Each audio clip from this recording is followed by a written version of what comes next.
Okay, well, we're going to talk about lead generation, so I'm going to pretend it's not on all the time.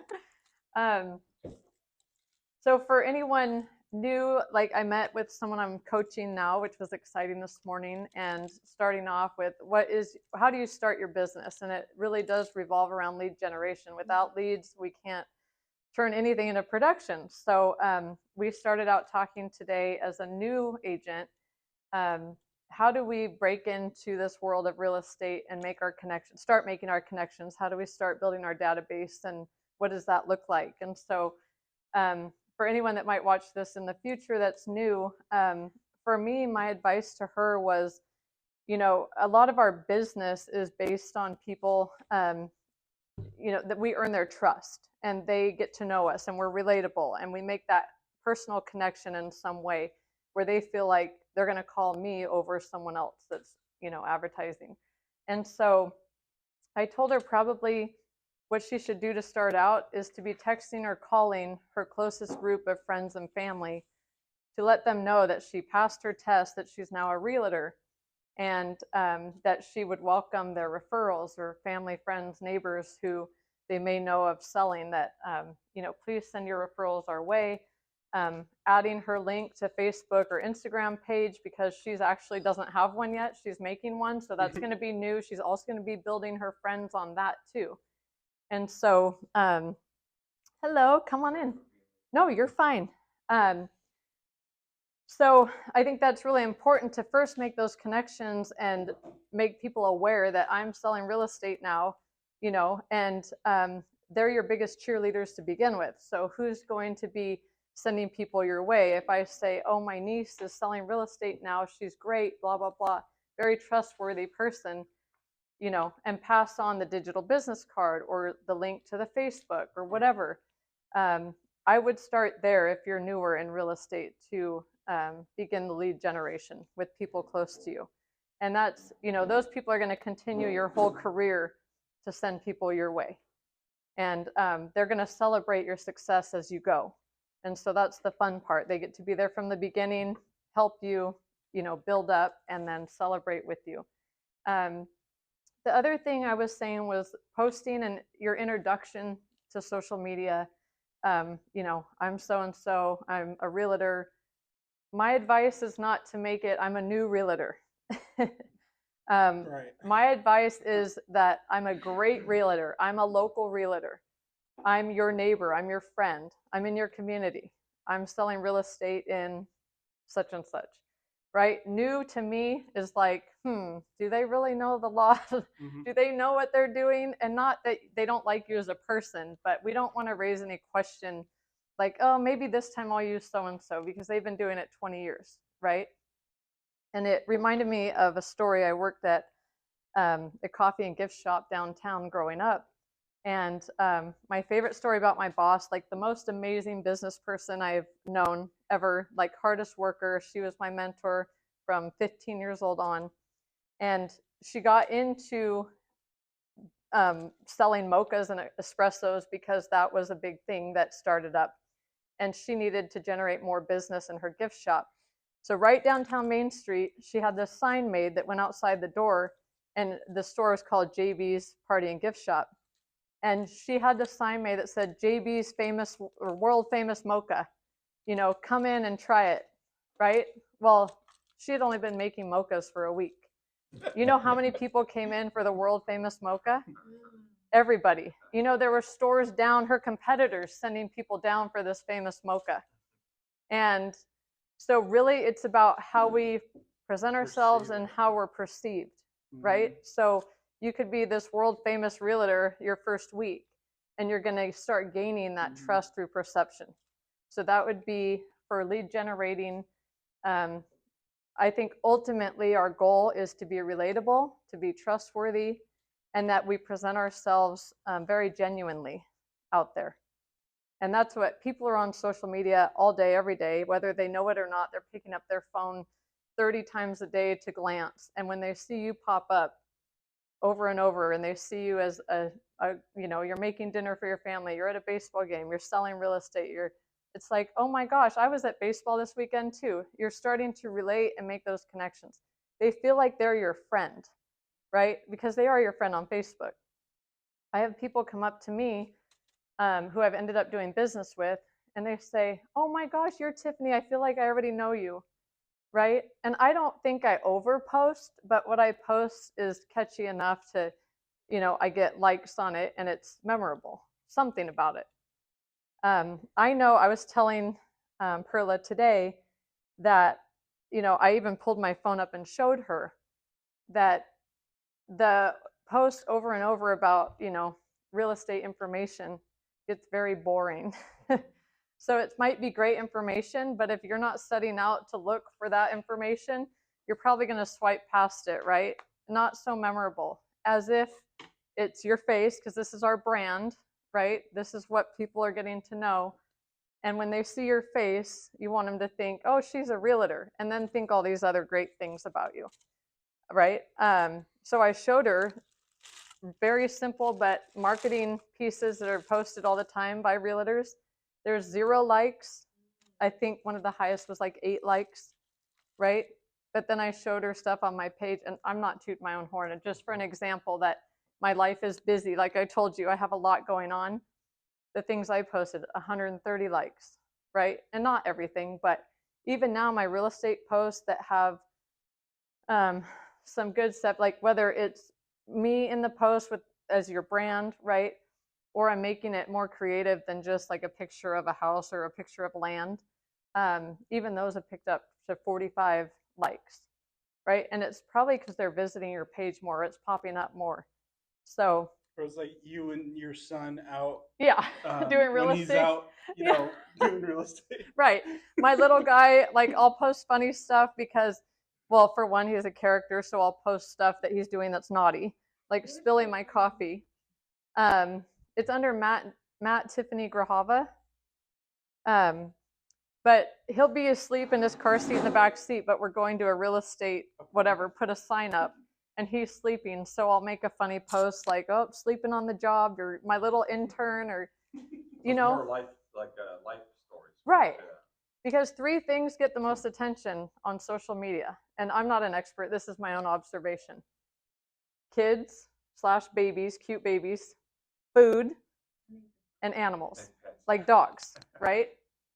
They're always going to beat us over our real estate posts. I promise you. They're going to post or like and love those, or react or make a comment more than most things.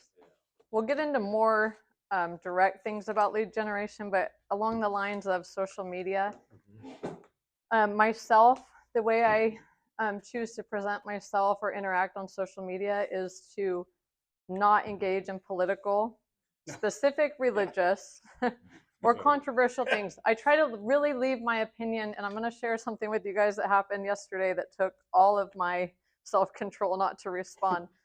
But really, I look at it like it's my opinion for a reason. I should just keep it to myself, right? If it's something I think that's going to upset someone else, because what point are you really proving?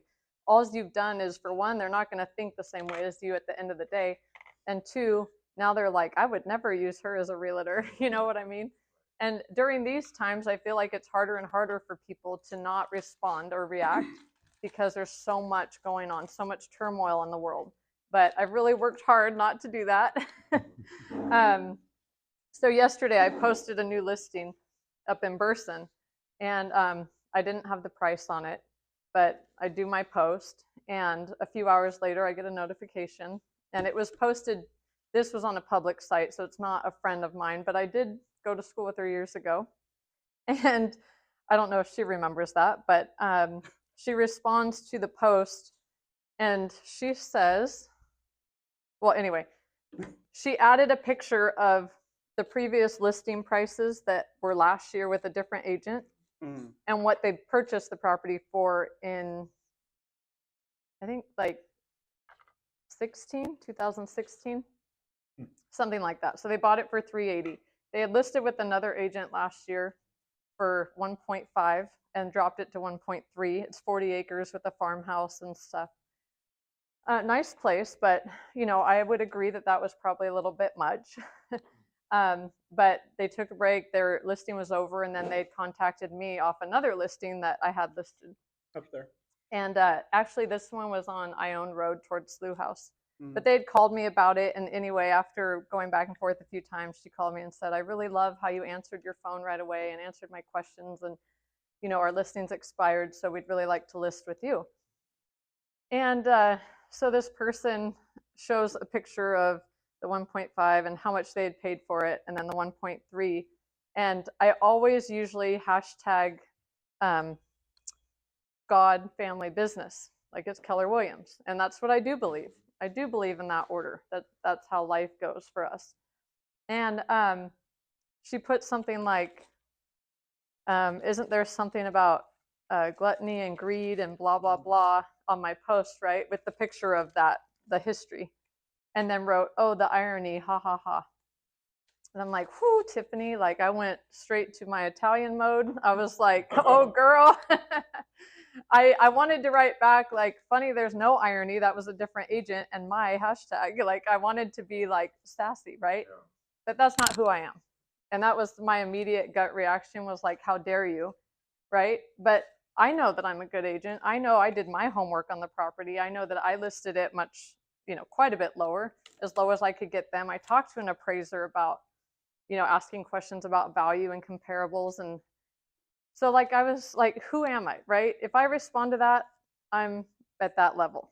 But I'm going to present myself how I always do, and that is professional. And I know I'm doing a good job for these people, and I'm honest, right? So I think it's really important that all these things really play into lead generation, because that's who the community gets to know you as, is how we present ourselves every day, not just when we're on a mission to get a listing, or right, it's over time, like we're building that reputation. And I think also if you're in a different community than where you were born and raised, where people already have known you for years, you even have more of a duty to represent yourself well, right. and often, because now they're getting to know you. And sadly, they're mostly getting to know you on social media, because that's where everyone lives, right? You're going to bump into them. And like I met Kyle at a Ripon event. He had his Keller Williams hat on.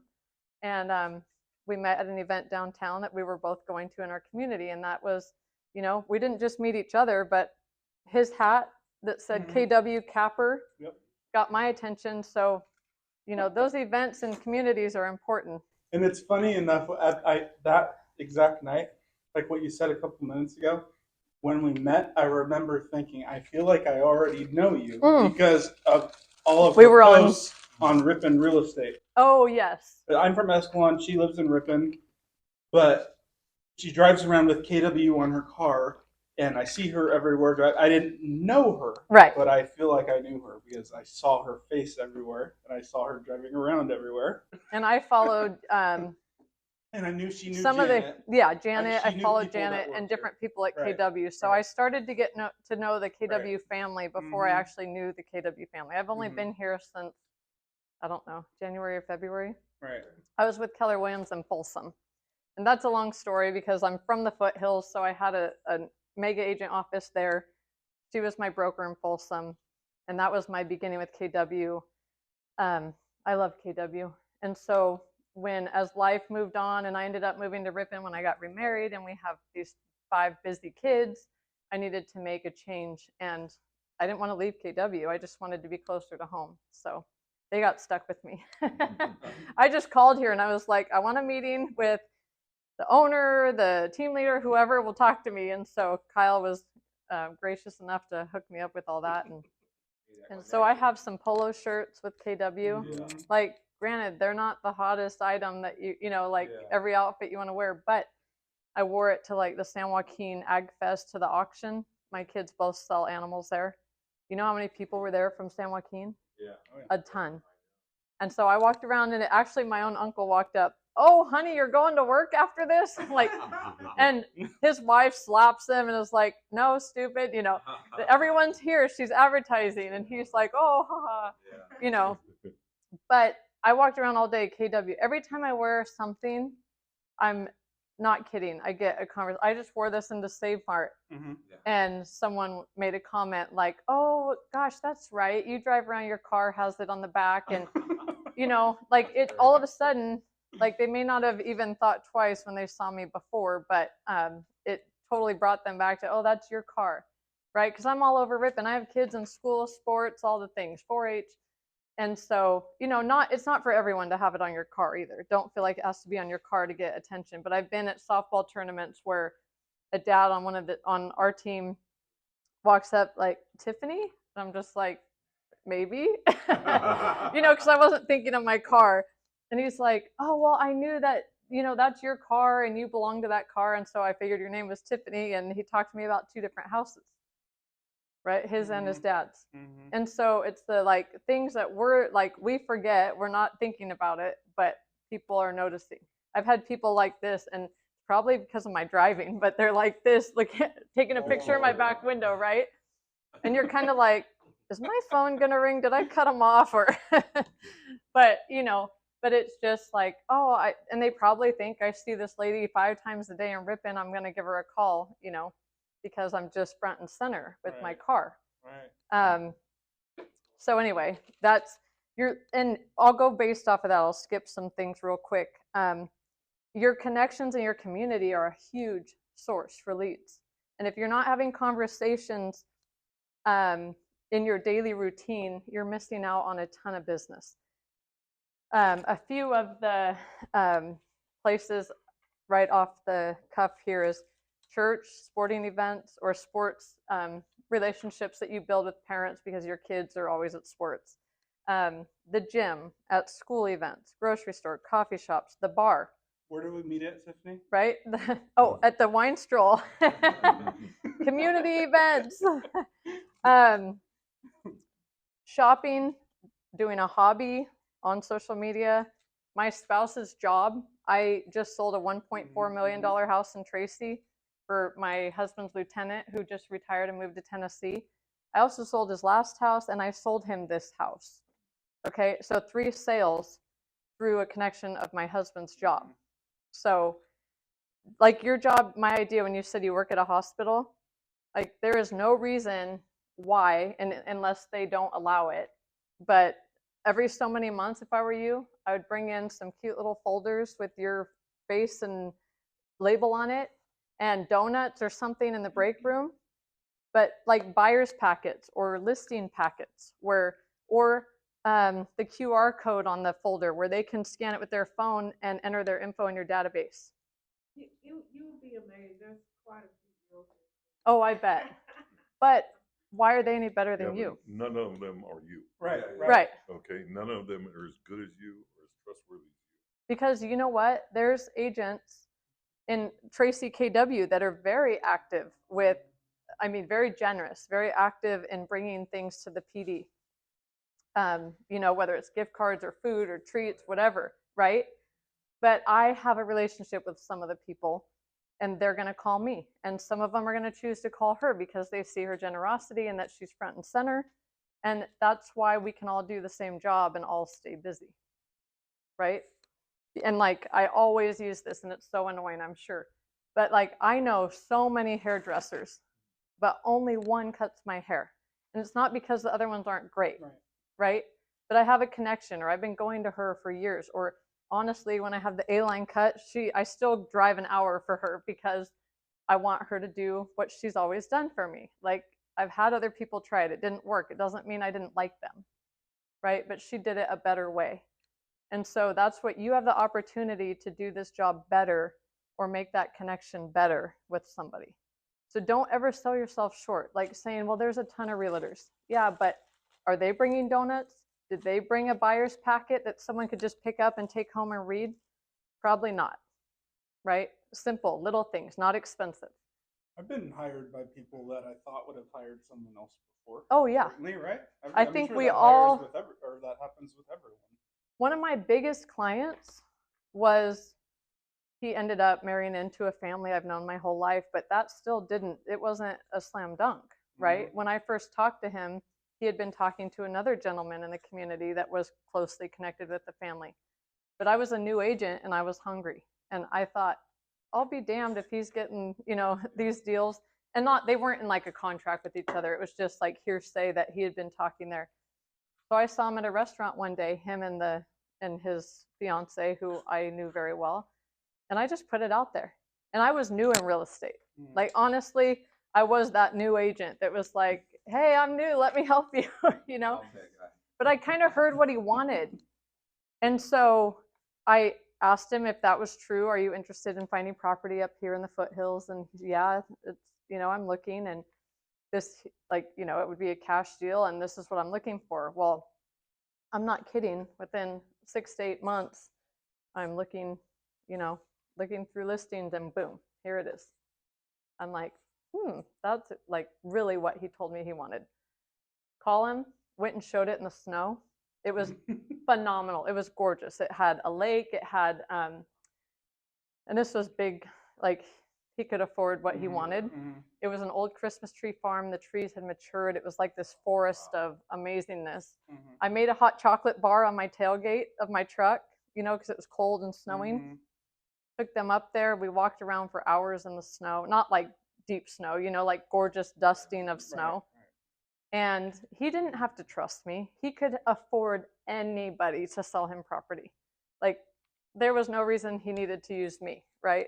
Some inexperienced chick. But I made the effort, and I kept making the effort, and I happened to bring the right property to his attention. After that, and by the grace of God, he put all his faith in me. I sold him probably maybe $6 million in property cash, and a bunch of them around that one piece where they built this phenomenal estate on the lake. I door knocked, or whatever you want to call it. I contacted property owners by letter, by phone, everything. He ended up acquiring all the property around that to give him kind of a private safeguard, in between. And he was paying them, you know, we made a deal in cash. I was usually the only one involved, and we just, that's crazy, right? But Where it was that up in Fiddletown. Oh. But then I sold a couple commercial buildings for his son, or to them for his son's business.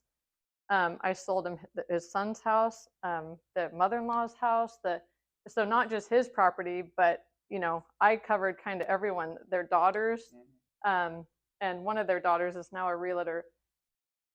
So maybe I'm out now, but we did an amazing amount of business together of all sorts, all kinds of, but I earned that trust with him. And there was a lot of stuff that had to be very confidential because he was a big business guy, and he didn't always want everything with his name front and center because people knew he had money. And he didn't want that to affect the price that they were willing to take, you know, thinking that, oh, he can afford millions, you know. So you learn to customize the experience ethically and with integrity for your clients, what works for them. And that's how you build that relationship that you have that other people don't have with them. And some people don't understand how to customize it. It's like kind of do it by the book, which we're doing it legally by the book, but the personal side of it, you want them to stay with you. You want them to know that experience was confidential, right? All the things they've asked of you, you held up your end of the deal. So I think that's really important. That's what builds those lifelong relationships in real estate. So let's talk about the difference in buyer leads and listing leads. So buyer leads, obviously we know, and we're probably hounded like I am on my phone by Zillow and everybody. There's a lot of opportunity for paid leads, and those are generally buyer leads, right? Buyers who are looking for that agent to help them, and they're clicking a button, and, you know, hopefully they're a verified lead and all that before they get to you. But and that is a good option for some people. Like, we have very, very huge producers that pay a lot of money every month to get the leads, and it's working out great. But they're go-getters. They answer their phone every time it rings, no matter if they're in the middle of something or not. And so that really has to be something you commit to if you're going to pay for it, and that's what it takes to get those from a lead into production. That's a huge commitment. So don't pay for something, a lead, if that's not your style of real estate, right? If you're not going to drop everything to answer the phone, because it's kind of one of those, like, take it when you can get it, the opportunity, or it'll go to someone else, right? I personally have only paid once to try to get leads in 12 years. It was 72 sold. Have you guys heard of that through KW? Mhm. And nothing against KW or 72 sold. I'm sure it works for some people in certain states. It was not right for me. I tried it once for a month. 0 leads that were actual leads. And it was a learning lesson. And what I learned is that I've never depended on paid leads. Could I do an amazing business like other people do? I'm sure I could, but I haven't committed to that. So just so you know, you don't have to pay for leads to be successful, but you have to be committed to do other things if you're not going to pay for them, right? So the other things we've talked about, you have to make sure you're having those daily conversations no matter where you're at. So, but that's an option. We all know social media, like we talked about, relatable, personable. Don't just shove real estate down their throat. I think if someone's looking for real estate on social media or a connection for real estate, they're going to belong to real estate Facebook pages, right? So we use it to brand ourselves, to relate to people, and in that way to get a lead. So open houses. I'm impressed with Central Valley agents, open houses down here, and people hungry for those every week. Asking. Anytime I have a lead, I have literally more than 5 people a week asking, can I do your open house? And that's a huge commitment, especially if you have kids and life going on. I'm going to be honest with you. In my years, I've only done a handful of open houses, but they are a huge, like, great resource, especially if you're newer or struggling. Like, the more exposure, the better, right? And the more contacts to enter in your database, the better. And I always leave it as an option for my clients because I do get a lot of law enforcement clients. I tend to err on the side of caution with that. And like, do you want people roaming through your house that you don't know, who may know who you are, your job, and that kind of thing? I always safety first. And safety first as an agent, right? But it is a great opportunity. So the more you can do, great. It really is the exposure for the agents that's the benefit. Like, I'm sure we get way more leads than we get sales on that particular house. So if you have the time to do them, that's great. We want our signs in the yard, right? So paint the valley red. It couldn't be more true. There's been listings, and some people will turn their nose up at a listing that's like, oh, it's a mobile home or something. But it's on the busiest road in the county. Think about it, right? You're not making a fortune off that deal, but you are going to get so much free advertisement. And that's huge. I mean, the calls I get, even when I have stuff pending, the calls continue to roll in off the sign. Like, thank you, God, right? Because I have a connection off one of my signs right now. They were driving by, saw it in the yard, called me. That house was pending, and it's a possible future sale in the gated community of Fair Oaks in Tracy. That's going to be a pretty good sale if it happens, right? So thankful that my sign was in the yard on the main street in that neighborhood. And our database. I personally, for years, didn't have it set up, my own database, the way it should have been. I didn't spend the time. I didn't always have the time. I guess I could have made the time. But I considered this my database until I got to this office and had Arthur, who isn't here anymore, but he came in and, what can I help you with? He pulls up a chair and, Arthur, you're probably going to be sorry you walked in here. But he really helped me. I didn't even know that I could transfer all my contacts from my phone to command, like in minutes, right? That was like over 700 contacts in a flash that I had no clue that could happen. So I'm grateful for that. And I'm working on it. I'm trying to make a commitment to myself that every week I'm going to go in and clean so many of them up. If I don't need them in there, take it out. If I need to add information, add it. And it's going to be a marathon, not a sprint for me, but I'm working on it. So that's one of my goals this year. And it's important because we need to nurture our database, right?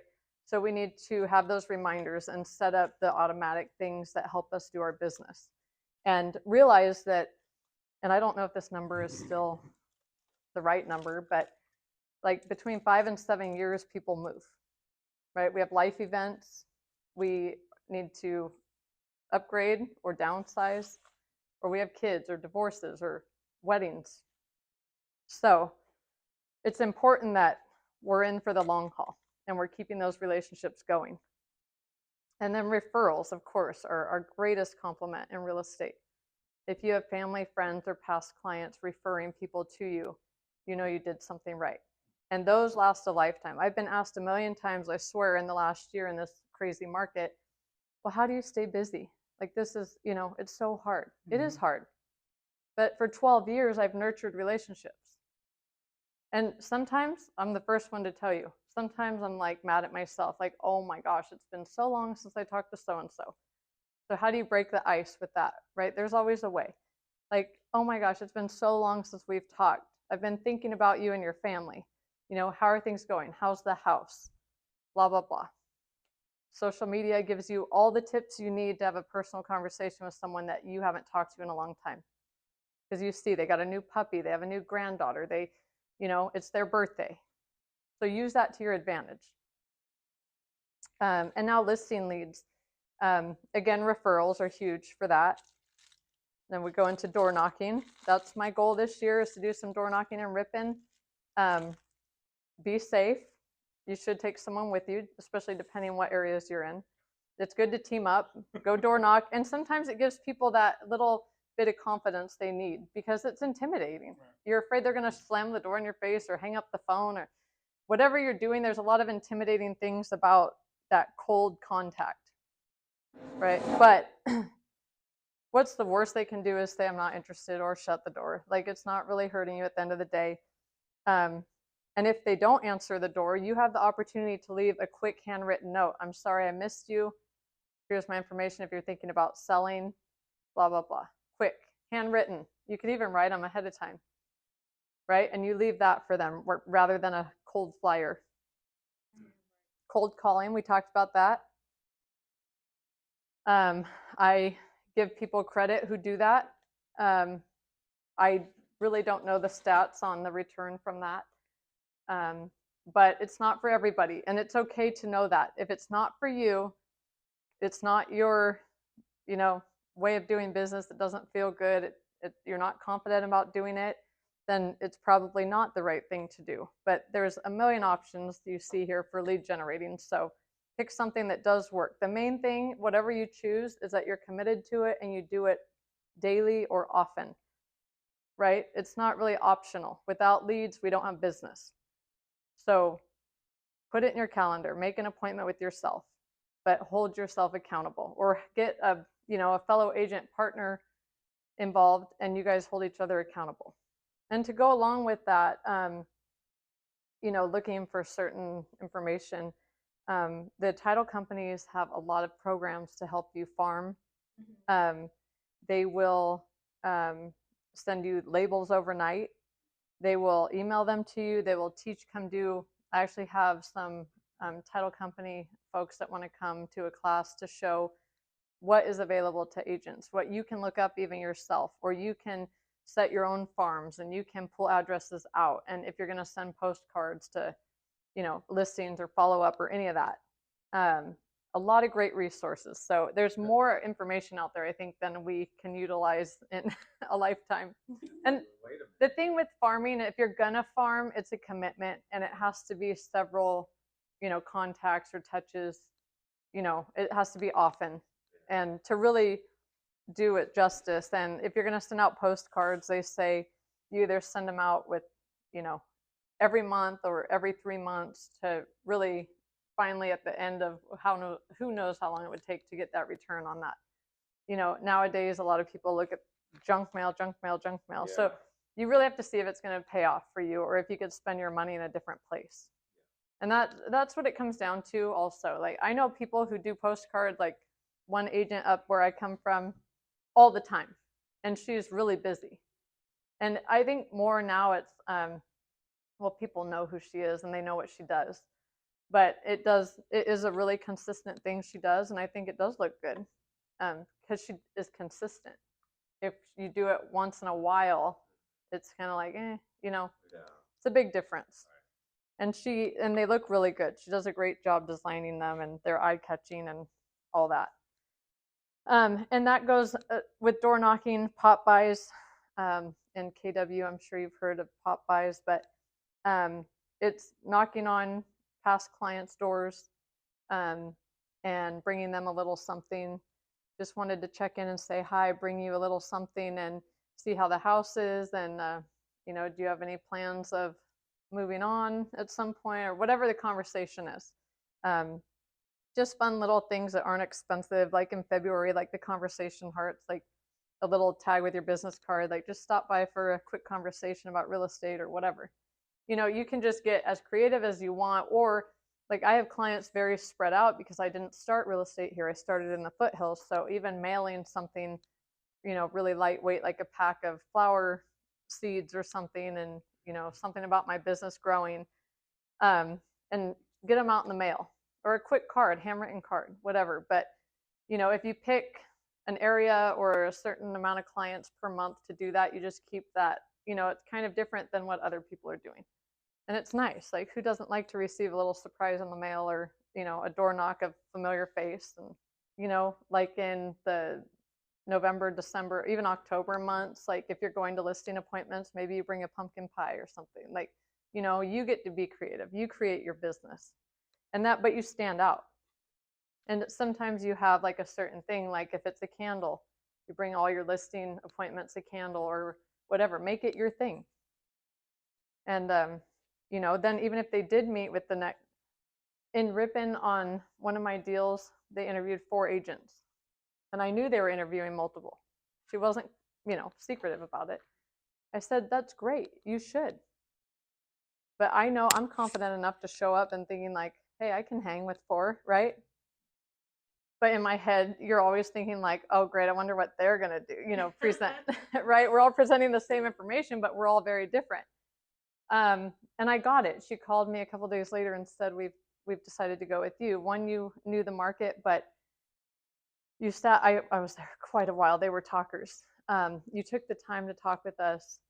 You knew the community, you knew the market, but you were just really easy to talk to, and you were super honest. Like, you had a hard conversation with us because they wanted a certain amount for their house, and I had done my homework, and I was just very open with them. Look, I know you don't want to hear this, and other people can promise you whatever they want, but this is what the market says your value is. And of course I want your input, and I respect your input. It's your home. But if you're hiring me to sell it, then that's what I need to do, right? And I'm a very upfront agent. I don't ever want there to be any question or doubt that they didn't get 100% the truth, and good or bad. And that sells more homes than not, I promise. My husband shakes his head. He went with me to a showing one day in Tracy. I don't know. We were in the area, and this lady called me. I didn't know her, but she was a single mom with 2 teenage kids and wanted to look at this older home. So I show her, and I walk in, and I'm like, oh, really old electrical wiring, right, and outlets. I walk in the kitchen, I almost fell to that one corner. I'm like, oh, if I brought a marble right now, I'd show you the floor goes, right? All the things, because I don't want to get her into a money pit with, single mom. And I tell her all the things, because the house is going to sell itself. I'm doing my job to point out the things that worry me. So we leave there, and I said, I promise I'm going to find other homes to show you that are better for you, right?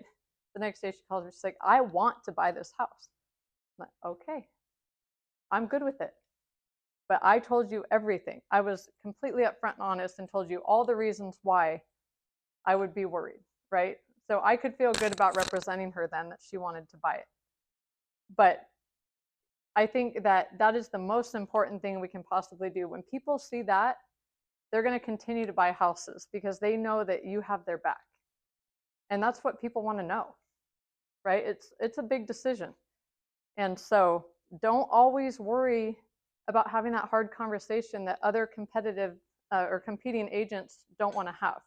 They want to make it all, rainbows and butterflies. Well, people respect the truth. So remember that, because that's going to be constant, like ongoing referrals from those people. Okay, I'll wrap it up in a minute. Nurture your database. Pay attention to life events. And if you didn't know, part of the title company's program is you can look up in whatever area you want to look up divorces, births, deaths, all the things that get recorded with the county, you can look that up. So if you're into trustee sales, or you have that background, it's a great opportunity in a hard time for families to give them that support, right? Or any of those. Huh? Divorces recorded. Divorces, yes. Marriage licenses, so people getting married who want to buy a house, start a family.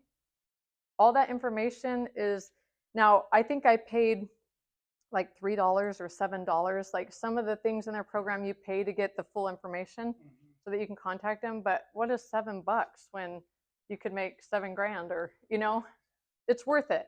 And if you're working in a certain community over and over and you have relationships with people, and you could send some really nice, heartfelt things to these people in situations, right? It doesn't have to come off as like, oh, she's just trying to make money off the family loss, but they need someone in their corner, right? So why not have it be you rather than someone they just call? I almost said out of the phone book. That was, but you know what I mean? If you're reaching out to them, like, how nice, she sent a handwritten note about our loss and is here to support us. Yeah. It can't hurt. What are they going to say? No? Right.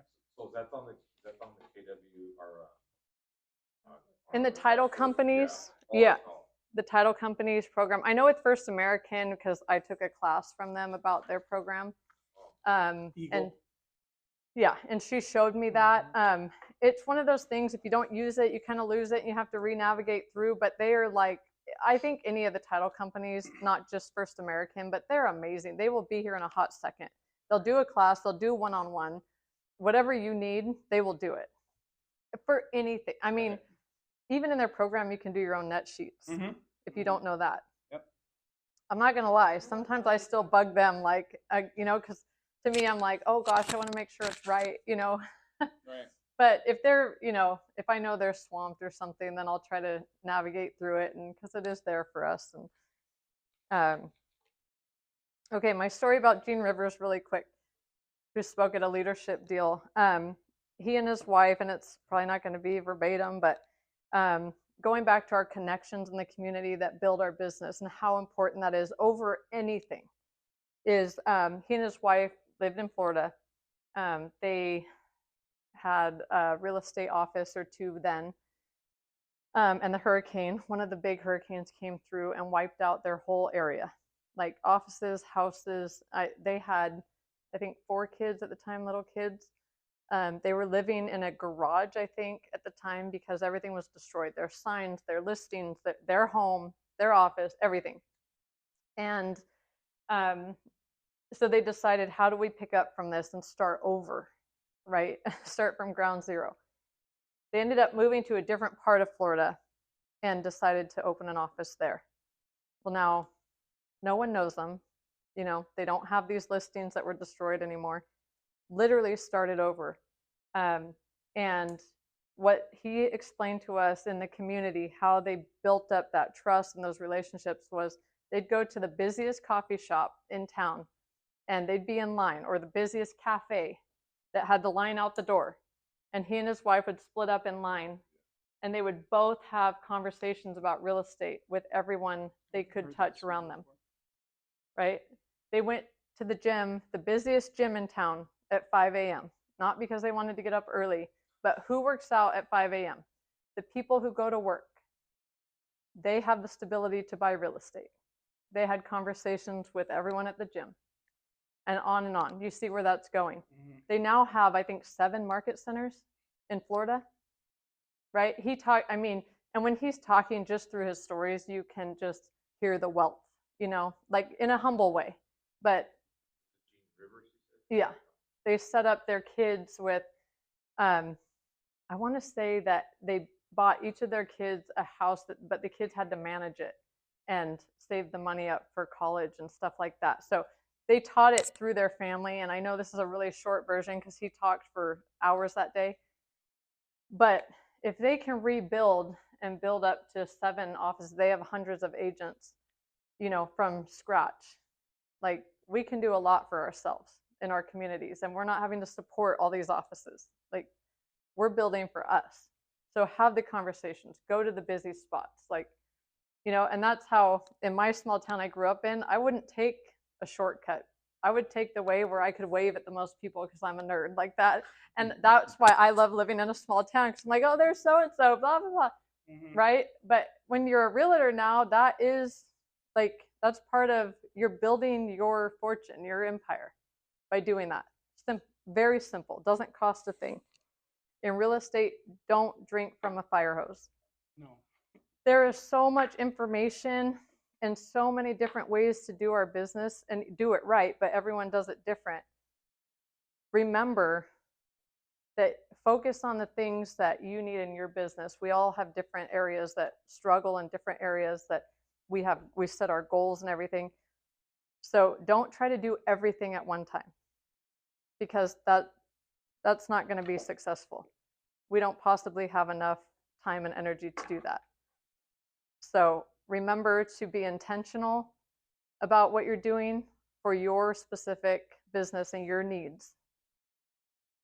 Choose, a few things at a time to really focus on and put your energy into.